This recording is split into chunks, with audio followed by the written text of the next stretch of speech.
السلام علیکم ورحمۃ اللہ وبرکاتہ۔ ہمارا چینل قصہ کہانی میں آپ کو خوش آمدید۔ رات کا وقت تھا۔ ناجی اپنے کمرے میں دو جونیئر کمانڈروں کے ساتھ بیٹھا شراب پی رہا تھا۔ دو ناچنے والیاں ہلکی ہلکی موسیقی پر مستی میں ناگنوں کی طرح مسحور کن اداؤں سے رقص کر رہی تھیں۔ ان کے پاؤں میں گھنگرو نہیں تھے۔ اس رقص میں ہمار کا تاثر تھا۔ دربان اندر آیا اور ناجی کے کان میں کچھ کہا۔ ناجی جب شراب اور رقص کے نشے میں محو ہوتا تھا تو کوئی اندر آنے کی جرت نہیں کر سکتا تھا۔ صرف دربان کو معلوم تھا کہ کون سا کام ہے جس کے لیے ناجی شراب و شباب کی محفل سے اٹھا کرتا ہے، ورنہ وہ اندر آنے کی جرت نہیں کرتا تھا۔ اس کی بات سنتے ہی ناجی باہر نکل گیا۔ وہاں سوڈانی لباس میں ملبوس ایک ادھیڑ عمر آدمی کھڑا تھا۔ ناجی کو دیکھ کر وہ اٹھی۔ ناجی اس کے چہرے کی دلکشی اور قد کاٹ دیکھ کر ٹھٹک گیا۔ وہ عورتوں کا شکاری تھا۔ اسے عورتیں صرف عیاشی کے لیے نہیں درکار تھیں، ان سے وہ اور بھی کام لیتا تھا، جن میں سے ایک یہ تھا کہ وہ ان میں سے بہت ہی خوبصورت اور عیار لڑکیوں کے ذریعے بڑے بڑے افسروں کو اپنی مٹھی میں رکھتا تھا، اور ایک کام یہ بھی کہ وہ انہیں امیروں اور حکمرانوں کو بلیک میل کرنے کے لیے استعمال کیا کرتا تھا، اور ساتھ میں ان سے جاسوسی بھی کرایا کرتا تھا۔ جس طرح قصاب جانور کو دیکھ کر بتاتا ہے کہ اس کا گوشت کتنا ہے، اسی طرح ناجی بھی لڑکی کو دیکھ کر بتاتا تھا کہ یہ لڑکی کس کام کے لیے موزوں ہے۔ لڑکیوں کے بیپاری اور بردہ فروش اکثر مال ناجی کے پاس ہی لایا کرتے تھے۔ یہ آدمی بھی ایسے ہی بیپاریوں میں سے ہی لگتا تھا۔ لڑکی کے متعلق اس نے بتایا کہ لڑکی تجربہ کار ہے، ناچ بھی سکتی ہے، اور پتھر کو زبان کے میٹھے پن کی وجہ سے پانی میں تبدیل بھی کر سکتی ہے۔ ناجی نے اس کا تفصیلی انٹرویو کیا۔ وہ اس فن کا ماہر تھا۔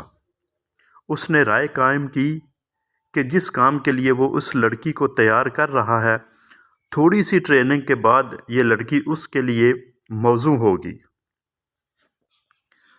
بیپاری قیمت وصول کر کے چلا گیا۔ ناجی اس لڑکی کو اپنے کمرے میں لے کر چلا گیا، جہاں اس کے ساتھی رقص اور شراب سے دل بہلا رہے تھے۔ اس نے لڑکی کو ناچنے کے لیے کہا، اور جب لڑکی نے اپنا چوغا اتار کر اپنے جسم کو دو بل دیے تو ناجی اور اس کے ساتھی تڑپ اٹھے۔ پہلے ناچنے والیوں کے رنگ پیلے پڑ گئے کیونکہ ان کی قیمت کم ہو گئی تھی۔ ناجی نے اس وقت محفل برخاست کر دی اور لڑکی کو پاس بٹھا کر سب کو باہر نکال دیا۔ لڑکی سے نام پوچھا تو اس نے زکوئی بتایا۔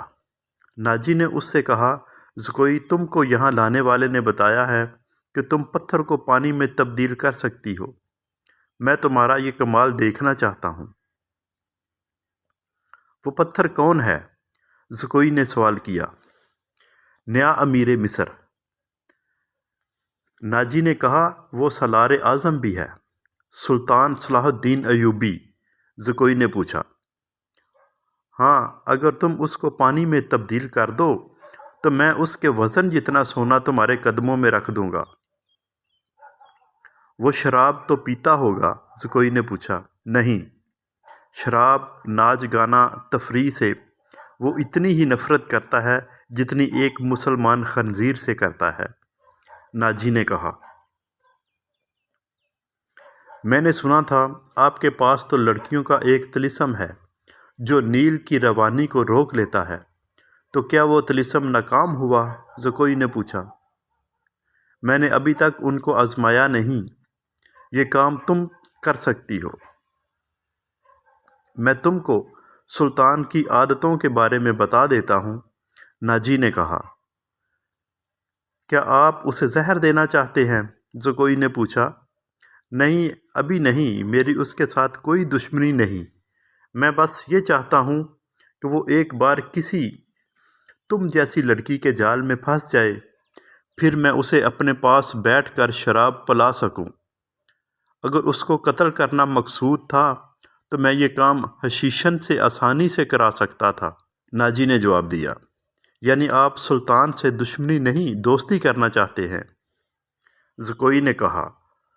اتنا برجستہ جملہ سن کر ناجی لڑکی کو چند لمحے غور سے دیکھتا رہا۔ لڑکی اس کی توقع سے زیادہ ذہین تھی۔ ہاں زکوئی، ناجی نے اس کے نرم و ملائم بالوں پر ہاتھ پھیرتے ہوئے کہا، میں اس کے ساتھ دوستی کرنا چاہتا ہوں، ایسی دوستی کہ وہ میرا ہم نوا اور ہم پیالہ بن جائے۔ آگے میں جانتا ہوں کہ مجھے اس سے کیا کام لینا ہے۔ ناجی نے کہا اور ذرا سوچ کر بولا، لیکن میں تمہیں یہ بھی بتا دوں کہ ایک جادو سلطان کے ہاتھوں میں بھی ہے۔ اگر تمہارے حسن پر اس کے ہاتھ کا جادو چل گیا تو میں تمہیں زندہ نہیں چھوڑوں گا۔ اگر تم نے مجھے دھوکہ دیا تو تم ایک دن سے زیادہ زندہ نہیں رہ سکو گی۔ صلاح الدین تم کو موت سے بچا نہیں سکے گا۔ تمہاری زندگی اور موت میرے ہاتھ میں ہے۔